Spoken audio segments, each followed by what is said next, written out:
I am here today to show you something very cool that I caught on camera earlier today. This is my pair of koi angelfish. They spawned for the first time approximately 3 weeks ago, 4 weeks ago now actually, and they were in a community tank. Well, the first time they laid their eggs on the heater and it actually fried them.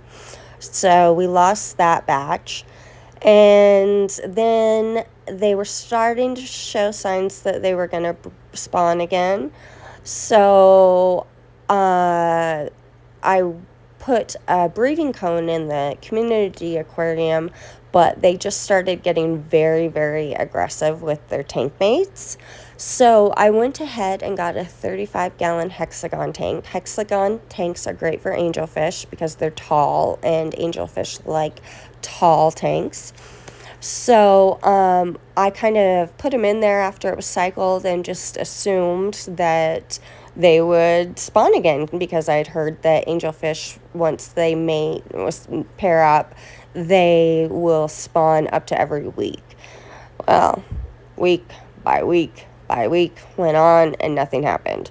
So I was getting a little discouraged. I was about ready to put them back in the community tank and take a different pair that had paired up recently.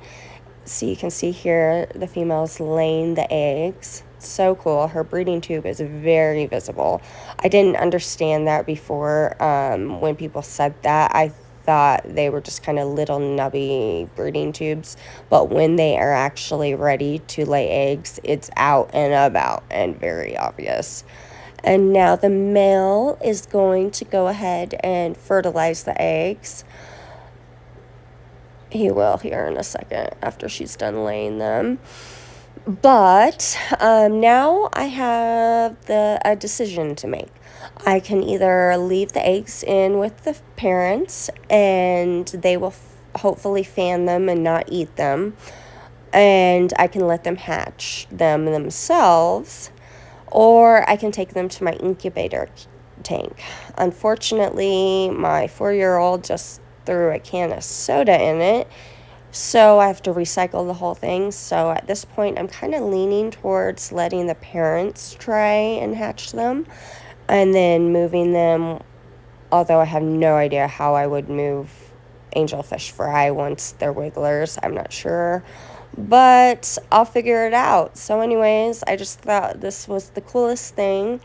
I love watching them do this. My husband thinks it's disgusting, but I find it fascinating as can be. Anyways, there you can see the males fertilizing the eggs. They're the right color. They should be a translucent amber in color. If you see any that they're just laid, so it wouldn't be this soon, but inevitably some are going to turn white. White eggs are either not fertilized or they have fungus on them and they need to be taken off, or the parents will eat them. But yeah, this is our third spawn, their second spawn. So hopefully third time's the charm. And we will have some angelfish fry here very soon.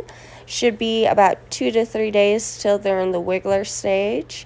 And then after that, they'll eat their egg lining and they will become free swimmers. After that, my understanding is the parents don't really want much to do with them. Parents that have been raised in captivity have kind of unfortunately lost their parenting instinct. So I'm kind of proud of my angels so far. They've done good. They haven't tried to eat them. They seem to be fanning them well and paying good attention to them. So I hope they'll keep it up, and I guess I'll let them give it a shot since I haven't been so successful at it myself.